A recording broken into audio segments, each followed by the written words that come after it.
बच्चों ध्यान दीजिए, हम लोग आज पढ़ने जा रहे हैं सांख्यिकी। देखिए सांख्यिकी स्टैटिक्स क्या होता है, इसमें जो मुख्य चीज होते हैं आंकड़े होते हैं। वैसे भी हम लोग बार ग्राफ, पाई चार्ट है ना, फिगर द्वारा हम समझते हैं इसको, ठीक है ना।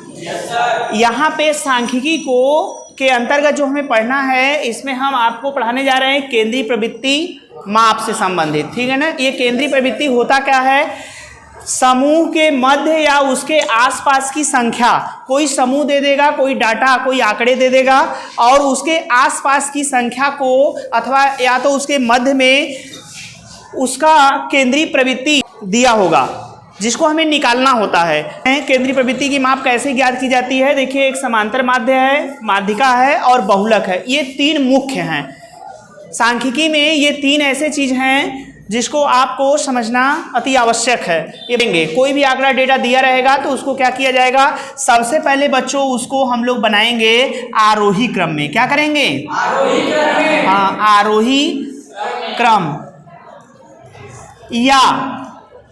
या अवरोही क्रम, अवरोही क्रम में लिखते हैं। बात समझ में आया।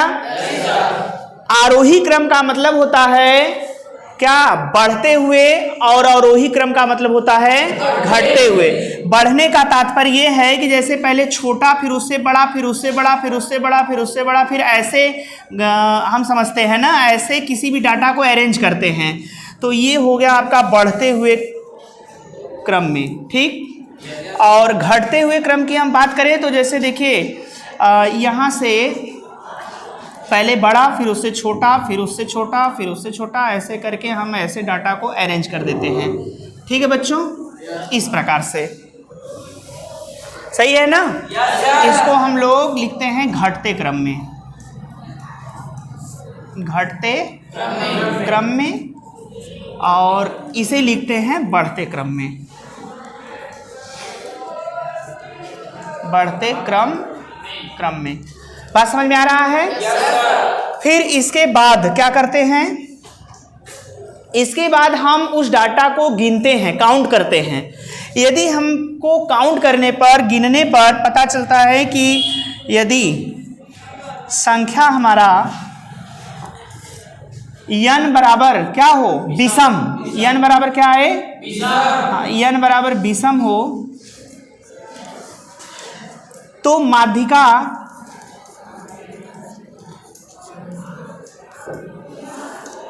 बराबर क्या होता है, सूत्र माध्यिका बराबर होता है आपका n+1/2वां पद, 2वां पद। बात समझ में आया। यदि हमारा संख्या क्या हो, सम हो, देखिए इधर हम बता देते हैं आप लोग को। यदि दूसरा है, यदि संख्या n बराबर क्या हो, सम हो। यदि संख्या सम आता है तो माध्यिका बराबर होता है n, माध्यिका 1/2 कोष्टक में n/2वां पद, फिर प्लस n/2 + 1वां पद,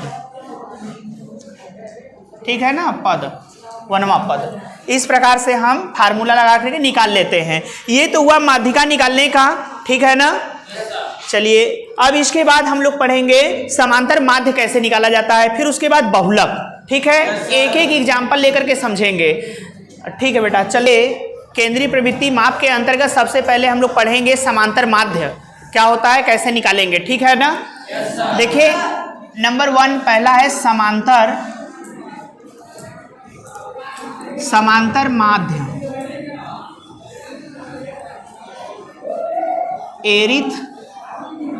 एरिथमेटिक मीन।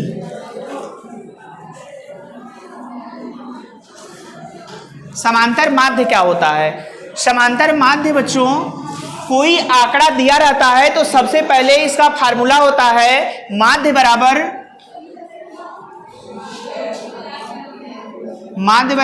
कुल पदों का योग, कुल पदों का योग, कुल पदों का योग।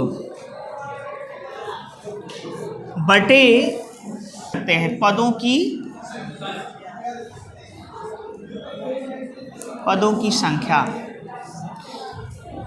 इसको हम लोग यक्स बार से डिनोट करते हैं और इसको बोलते हैं समेशन यक्स बटे यन। आ गया समझ में? ये सूत्र आप लोग याद रखेंगे।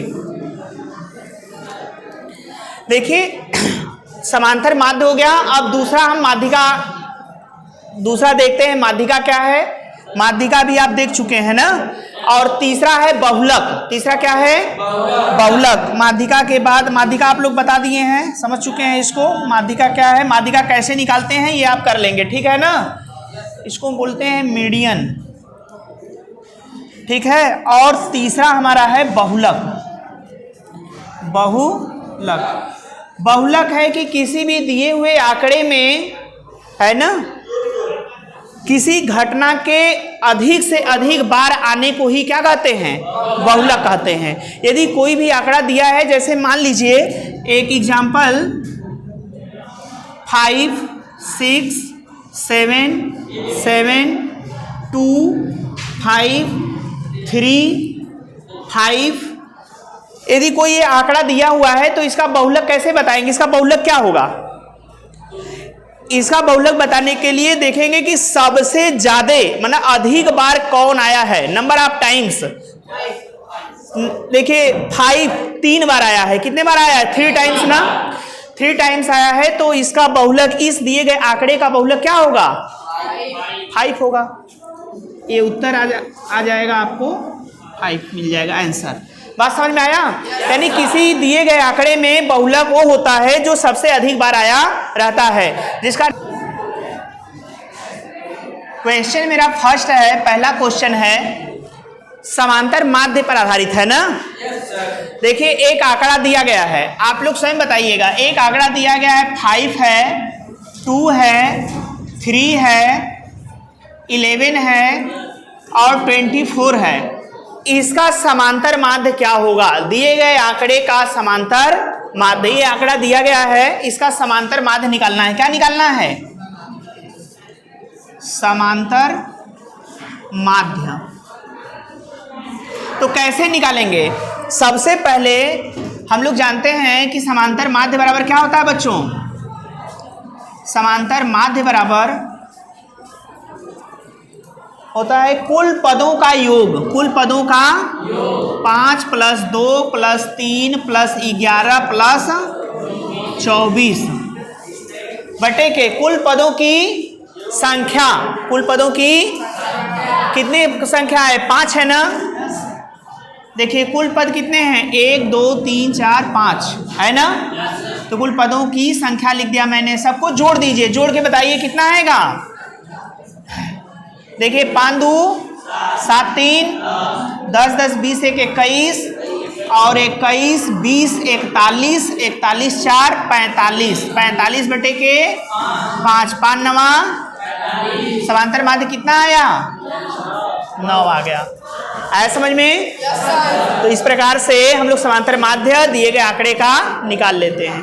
हमारा क्वेश्चन था, एक बार हम क्वेश्चन रीड कर देते हैं फिर से। पहले की बास्केटबॉल टीम द्वारा 10 मैचों में प्राप्त अंक निम्नवत हैं। 10 है, 12, 8, 9, 11, 19, 13, 10, 20, 22 मैच के अंकों की माध्यिका ज्ञात कीजिए। तो सबसे पहले इसमें जो आंकड़े दिए गए हैं उसको लिख लेते हैं। 10 है, कितना है बच्चों? 10, 12, 8, 9, 11, 19, 13, फिर 10, 20, 22 ये आंकड़े दिए गए हैं। इन आंकड़ों को किस में लिखेंगे? सॉल्व करते समय किस में लिखेंगे बच्चों? पहले आरोही क्रम में। आरोही क्रम में। चलिए आरोही क्रम में लिखेंगे तो सबसे छोटा कौन है? 8, 9, 10, 10, 11, 12, 13, 19, 20 और एक बार फिर से देख लेंगे कि यह पूरी संख्या कितनी है, 10 है कि नहीं। 2 2 4 2 6 2 8 2 10, 10 है ना। चलिए तो यहाँ पे संख्या गिनने पर कितना आया है, 10। यह सम है कि विषम, सम है। तो यदि सम आए तो फार्मूला लगाएंगे माध्यिका का। कौन सा फार्मूला लगेगा बच्चों, माध्यिका बराबर हो जाएगा 1/2 कोष्टक में n/2। आप जानते हैं ना कि फार्मूला होता है n/2वां पद, n/2वां पद प्लस n/2 प्लस 1वां पद, यही ना होता है। देखिए 1/2 कोष्टक में है n/2, तो n का मान 10 है, तो लिखेंगे 10/2वां पद प्लस यहाँ पे हो जाएगा 10/2 प्लस 1वां पद, ठीक है ना। फिर देखिए 1/2 यहाँ पे हो जाएगा आपका 10/2 का मतलब कौन सा पद, 5वां पद। 2 5 10 कट जाएगा, 5वां पद। फिर प्लस यहाँ पे हो जाएगा 6वां पद। 5 ये 2 5 10 5 1 6, 6वां पद, 6वां पद। देखिए यहाँ से 1/2 5वां पद कौन सा है, क्रम से देखिए 1 2 3 4 5, 5वां ये है ना, और 6वां पद 12 है, तो यहाँ लिखेंगे 11 प्लस 12। अब दोनों को 1/2 गुणे, दोनों को जोड़ देंगे तो 10 10 20 23 हो जाएगा, 23 हो जाएगा ना। 2 से भाग दे देंगे, ये हो जाएगा 11.5। भाग देने पर इतना आएगा आंसर, यानी माध्यिका होगा। बात समझ में आया बच्चों। माध्यिका कैसे निकाला जाता है एक बार फिर से समझ लीजिए। सबसे पहले दिए गए आंकड़े को आरोही क्रम में व्यवस्थित कर लेते हैं। व्यवस्थित करने के बाद आंकड़ों की संख्या n बराबर यदि सम है तो माध्यिका का सूत्र लगाएंगे 1/2 n/2वां पद प्लस n/2 प्लस 1वां पद। बताया गया फार्मूला ना। अब इसी फार्मूले में n का मान रख देंगे। रखने के बाद इसको हल कर लेंगे, सरल कर लेंगे। यहाँ पे 5 आ जाएगा, 5वां पद, यहाँ 6वां पद। फिर ऊपर से 1 2 3 4 5 यहाँ काउंट करेंगे। 5वें स्थान पर जो नंबर है वो यहाँ लिखेंगे, 6वें स्थान पर जो नंबर है वो यहाँ लिखेंगे।